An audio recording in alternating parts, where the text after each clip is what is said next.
रामनवमी पर राष्ट्रीय स्वयंसेवक संघ डीडीहाट के जिला केंद्र बेरीनाग में श्री राम की विशाल शोभा यात्रा तपेश्वर महादेव मंदिर से बेरीनाग बाजार से जमुनानगर तक निकाली गई, जिसमें महिलाओं ने कुमाऊनी परिधान में भव्य कलश यात्रा निकाली। वहीं छोलिया दल के साथ राष्ट्रीय स्वयंसेवक संघ ने विशाल शोभा यात्रा निकाली। यात्रा का जगह जगह पर महिलाओं और स्थानीय लोगों ने जोरदार स्वागत किया। नवयुवक मंगल दल बेरीनाग के द्वारा रामनवमी के दिन रामलीला मैदान में सुंदरकांड नृत्य प्रतियोगिता भजन संध्या का आयोजन किया गया। नृत्य प्रतियोगिता 2 वर्गों में आयोजित की गई, जिसमें 40 प्रतिभागियों ने प्रतिभाग किया। कार्यक्रम में बतौर मुख्य नगर पंचायत अध्यक्ष हेमपंत और पूर्व दर्जा प्राप्त मंत्री खजान गुड्डू शामिल रहे। विजेता प्रतिभागियों को पुरस्कार देकर सम्मानित किया गया।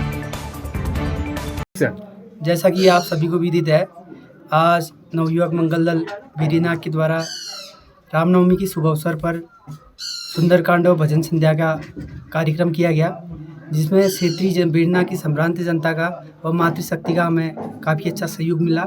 इसी के साथ मैं भगवान श्री रामचंद्र से प्रार्थना करता हूं कि आप सभी के घर में मंगलमय कामना के साथ इन्हीं शब्दों के साथ मैं अपनी वाणी को विराम देता हूं। धन्यवाद। जनपद पौड़ी जिले के यमकेश्वर विधानसभा के थाना लक्ष्मण झूला द्वारा एसडीआरएफ टीम को सूचित किया गया कि गुलर क्षेत्र में सिरासू पुल के पास एक युवक और एक लड़की गंगा नदी में डूब गए। स्थानीय लोगों द्वारा बताया गया है कि उक्त युवक व लड़की चाचा भतीजी थे, जो कि आवश्यक सामान लेने गुलर बाजार आए हुए थे। नदी किनारे उनके चप्पल व बैग मिलने पर उनके नदी में डूबने की आशंका पर जिला पुलिस को सूचित किया गया। एसडीआरएफ टीम द्वारा घटनास्थल पर पहुंचकर गहन सर्चिंग की जा रही है। साथ ही एसडीआरएफ के डीप डाइवर्स द्वारा संभावित स्थानों पर सर्च किया जा रहा है।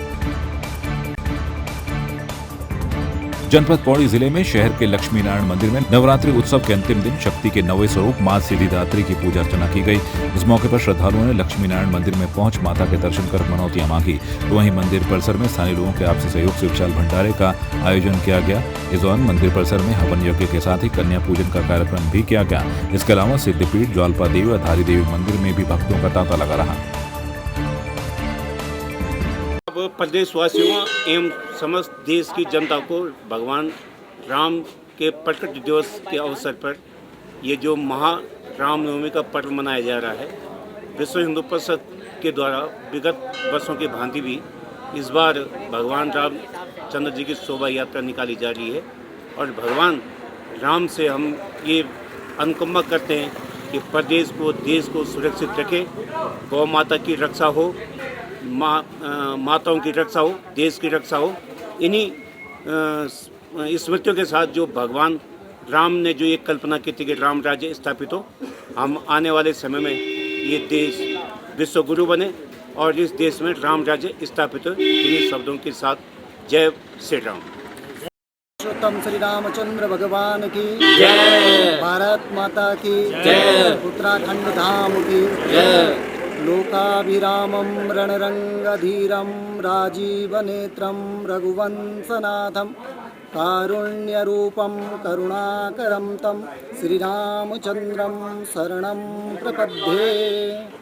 भगवान सर्वप्रथम श्री रामचंद्र जी के चरणों में कोटि कोटि नमन प्रणाम वंदन करते हुए आज भगवान श्री राम जी का परम पवित्र चैत्र मास में, मधु मास में प्राकट्य दिवस, जन्म दिवस, इस जन्म दिवस पर समस्त देशवासियों को हार्दिक शुभ मंगल कामनाएं एवं अनंत बधाइयाँ। तो देखिए, हम सभी को भगवान श्री राम जी ने धर्म की रक्षा के लिए, गौ रक्षा के लिए, संत रक्षा के लिए, तो हम सभी को राम रक्षा यज्ञ धर्म रक्षा के लिए हमेशा आगे आना चाहिए, क्योंकि कहते हैं धर्मो रक्षति रक्षिता। अगर हम धर्म की रक्षा करेंगे तो धर्म हमारी रक्षा करेगा। जय जय श्री राम। मेरा नाम प्रगति रावत है और मैं पौड़ी गढ़वाल से हूँ। ये हमारी उत्तराखंड देवभूमि है। हम चाहते हैं कि यहाँ पे जितना भी पर्यटन होता रहे वो जुड़ता रहे हमेशा, तो उसके लिए हम कुछ ना कुछ ऐसा करते रहते हैं। जैसे आज यहाँ पे लक्ष्मी नारायण मंदिर में, पौड़ी गढ़वाल लक्ष्मी नारायण मंदिर में आज माता रानी के मतलब शुभ अवसर पर और रामनवमी के शुभ अवसर पर भंडारा रखा गया है, जिसमें पर्यटन आएंगे तो वो जुड़ेंगे। उनको हमारे यहाँ मतलब देवभूमि है, तो हम उस हिसाब से अपने जगह को दिखा सकते हैं कि मन में मतलब नवरात्रि नवमी का शुभ अवसर है। इस अवसर पर हमने भंडारा रखा है ताकि यहाँ पे जो भी पर्यटन होता है वो जुड़े आपस में, उन्हें मतलब दिखे कि यहाँ पर हमारा मतलब मन से हर चीज़ मन में तो हमेशा भगवान जी रहते हैं, माता रानी हमेशा हमारे मन में वास करती है और हमेशा करनी भी चाहिए।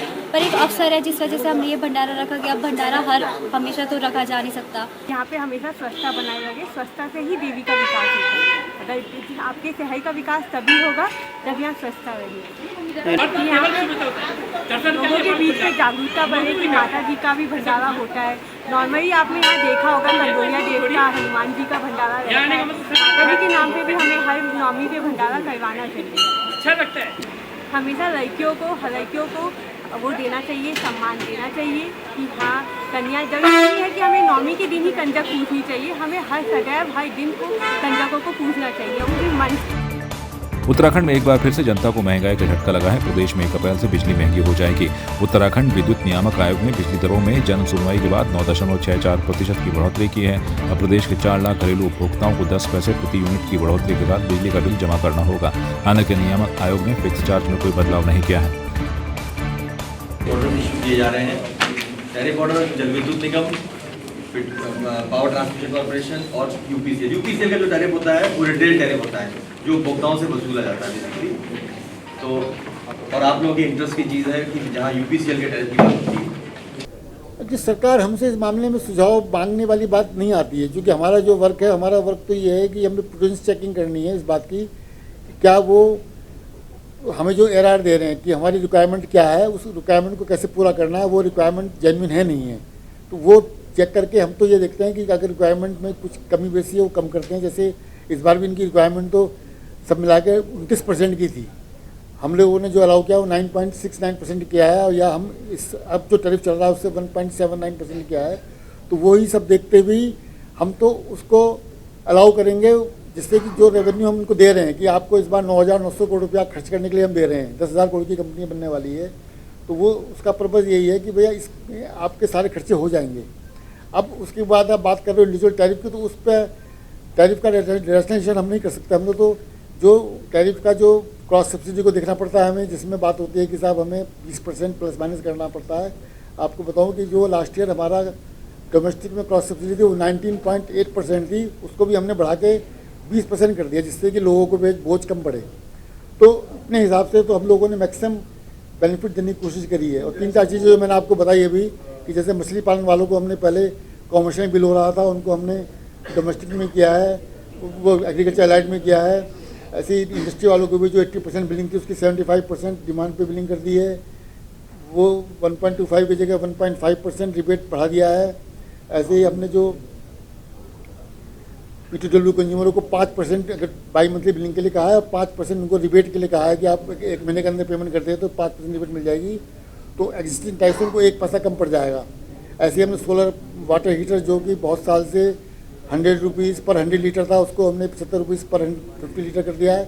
तो वो सब मेजर्स हम लोगों ने इस बार लिए हैं, जो कि मैं समझता हूँ पब्लिक को अच्छे लगेंगे। केंद्रीय स्वास्थ्य मंत्री डॉक्टर मनसुख मांडविया 2 दिवसीय दौरे पर उत्तराखंड पहुंचे। सुबह जौली ग्रांट एयरपोर्ट पर स्वास्थ्य मंत्री डॉक्टर धन सिंह रावत और पूर्व कैबिनेट मंत्री मदन कौशिक ने उनका स्वागत किया। 2 दिवसीय भ्रमण के दौरान वे सीमांत जनपद चमोली के मनारी गांव में प्रवास करेंगे। वहीं केंद्रीय स्वास्थ्य मंत्री मनसुख मांडविया ने देहरादून स्थित केनाल रोड पहुंचकर जन औषधि केंद्र का निरीक्षण किया। इस मौके पर स्वास्थ्य मंत्री धन सिंह रावत सहित स्वास्थ्य से जुड़े हुए तमाम विभागीय अधिकारी मौजूद रहे। ये योजना है, ये एक क्रांतिकारी योजना है जो हम समझते हैं। उत्तराखंड में पहले जो जेनरिक दवाइयां तो पहले से ही आती थी, लेकिन क्या होता था, पहले लोगों को विश्वास नहीं होता था, अवेयरनेस भी थी।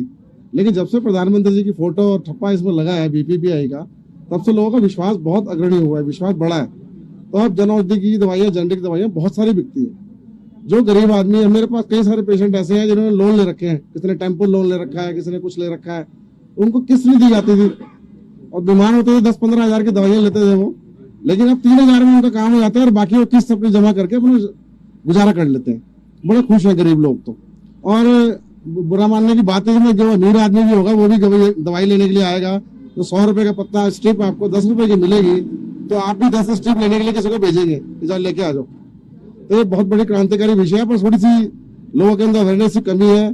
थोड़ा शासन प्रशासन थोड़ा इस पर ध्यान दे, थोड़ा इस पे एडवर्टाइजमेंट करे, इसका प्रचार प्रसार करे, तो मैं समझता हूँ एक बहुत बड़ी क्रांति। देहरादून पुलिस को बड़ी सफलता मिली। हत्या व गैंगरेप में वांछित व 6 वर्षों से फरार 50,000 रुपए का इनामी अभियुक्त देहरादून से गिरफ्तार किया गया, जिसे अभियुक्त न्यायालय के समक्ष पेश किया जा रहा है। आपको बता दें कि 13 जुलाई 2017 को मसूरी से करीब 2 किलोमीटर नीचे चुनाखाला के जंगल में एक महिला का शव पेड़ पर लटका हुआ मिला था, जिसका चेहरा झुलसा हुआ था। मौके पर फॉरेंसिक टीम द्वारा आवश्यक साक्ष्य संकलन करते हुए हत्या की आशंका प्रकट की गई थी। शव की पहचान पुरोला उत्तरकाशी निवासी बालिका के रूप में हुई थी। बालिका की सामूहिक दुष्कर्म के बाद गला दबाकर हत्या की गई थी। उसके चेहरे पर तेजाब डालकर उसकी पहचान छुपाने का प्रयास किया गया था। देखिए 2017 में एक मुकदमा पंजीकृत हुआ था थाना मसूरी में, जिसमें 302, 201, 376 डी का जो मुकदमा था वो हुआ था, जिसमें एक युवती के साथ गैंगरेप के पश्चात उसकी हत्या कर दी गई थी। इस संबंध में 9 अभियुक्त प्रकाश में आए थे, जिसमें से 8 अभियुक्तों की गिरफ्तारी हो चुकी थी। जो एक शेष था उसकी गिरफ्तारी हमारी मसूरी टीम द्वारा की गई है। ये जो अभियुक्त था ये जयकरण भगत, ये सीतामढ़ी बिहार का रहने वाला है और इसकी तलाश काफ़ी टाइम से पुलिस को थी। वांछित था, ये 50,000 का इनामी था।